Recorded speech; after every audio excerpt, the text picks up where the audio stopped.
guys, my name is Dollface and welcome to my YouTube channel, or should I say welcome back. And before I start, I just want to say thank you guys so much for all the support and helping me out. All of the ideas that I have came across the last 2 episodes have really been all thanks to you guys. It's all been ideas and mythological creatures that you guys have came up with and you guys have told me about. So I have just taken a part of that. So thank you guys so much, and I really do appreciate it. And I'm going to go ahead and start on my first topic, which is Griffins. Griffin is known as the king of all mythological creatures. It has the head of an eagle with the body of a majestic lion.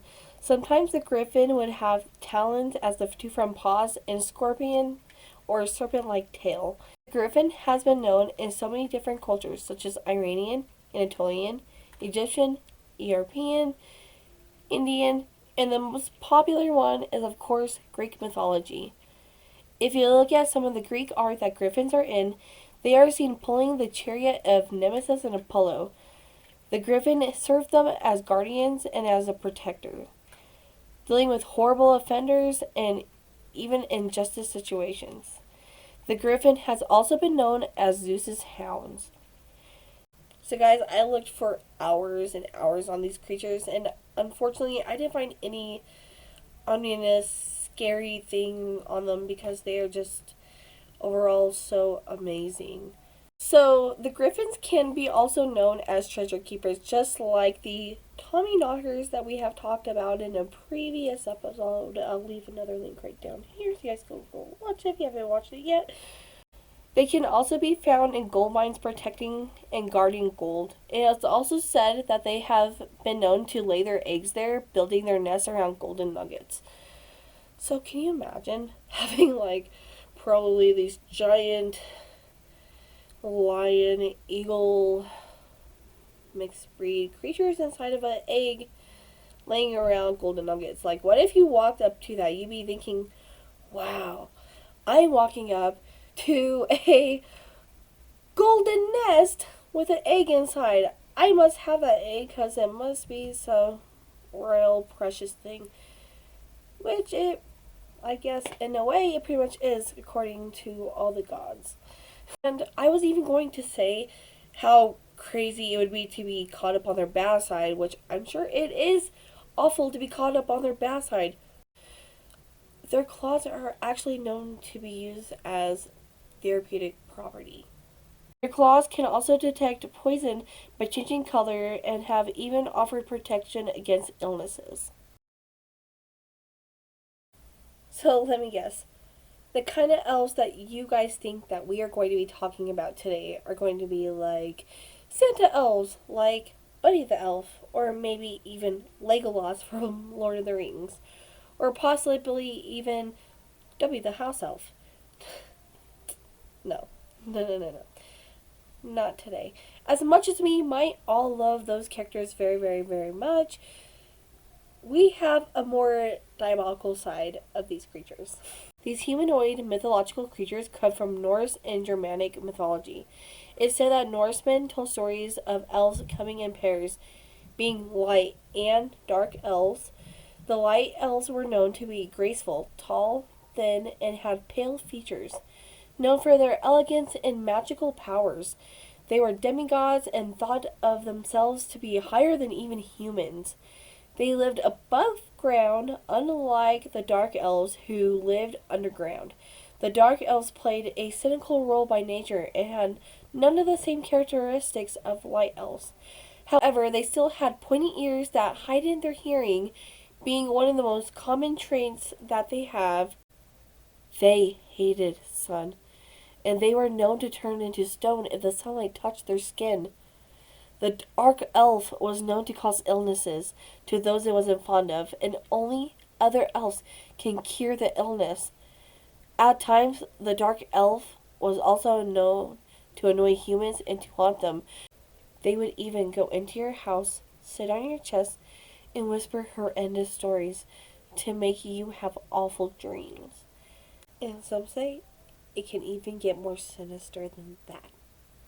They are known to take farmers' crops and even ruin the rest, so they wouldn't even have anything left, to even killing them and leaving their remains all over the fields. Alright, you ladies and gents, now that you guys are still with me, we are going to talk about something a little bit more personal to me. Now, I have had a very big love and admiration for fairies since I was a little girl, and it was kind of, you know, fun to also, learn about these dark sides of them, because I have had always such a positive light, and I mean personal, I mean, I was like 8 years old running around the yard saying, fairies, fairies, fairies, and blah, blah, blah, crazy little girl like, and my grandma was like, don't you know, little girl, fairies don't exist, and blah, blah, blah, blah, blah, blah, blah.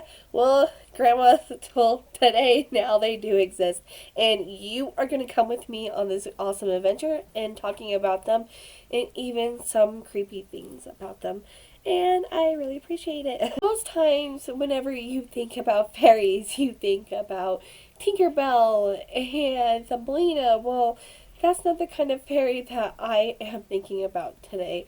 Today, we're going to be talking about something a little bit more sinister. Can't even say it. I love fairies too much to say it. I'm sorry. You can find the fairy myth in many different folklores, including the Irish, English, and Welsh. They have been around for many years and even as far back as the BCs. They have many cousins that often get them confused as brownies, pixies, hobgoblins, and guys, no joke, even elves. Today we are going to be focusing on the Irish folklore background. As you all may know, fairies are usually known for being humble, helping humans do tasks, and even protection. Many people in Ireland have had such bad luck and horrific experiences with fairies that it actually leaves them traumatized. And even some are scared for their own lives. It is said that if you meet a fairy, it could lead to abductions, madness, and even death. Lore says that the fairies like to kidnap children, luring them in with their telepathic powers and putting images into their head. It has left them wandering the woods for up to 3 days confused. Do me a favor, if you guys are thinking about going to look for fairies, how about we don't do it? How about we don't go searching for fairies? And how about we leave Tinkerbell in the forest where she belongs, dealing with all the nature-themed shenanigans that we don't have to deal with, getting abducted and getting our... Usually fairies leave signs in the forest though, such as rings of rocks or even a ring of mushroom to warn them that the fairies are nearby and to not take your chances. Many people don't heed that warning and will step inside the ring hoping that the fairies will grant their wishes anyways or bring them fortune. I mean, you are stepping in their circle of a warning. Oh, that's like a don't trespass sign. Why are you gonna go jump across the don't trespass sign? I mean, I get that. It's spontaneous and all, but you're gonna get your own karma and shame on you. There is a story about a man who was trespassing a fairy mound. He was digging and hacking away at all the surrounding mound, looking for the fairy treasure that he had heard about. Not after too long, he heard the murderous crow calls.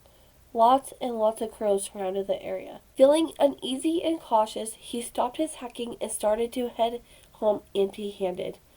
Once he arrived at his house, his eyes began to pour blood. Thought for sure it was punishment from the fairies for destroying their mound. Guys, you do not want to get abducted by aliens, fairies, tummy knockers, any of the things that we were talking about, because apparently they will just scar you for life, and I don't think that's a great thing for anybody. I think we should probably stay on the positive side of things and not get abducted by things. Probably just not a great idea, especially by tiny little creatures or anything for that matter, okay? Thanks. Bye-bye. Just don't get abducted. Don't run into murder hornets or anything like that. And I'm sure I will see you guys next time. And I really, really appreciate it. If you guys like my channel, go ahead and subscribe right down here. You guys know what to do. I don't have to explain it to you guys anymore.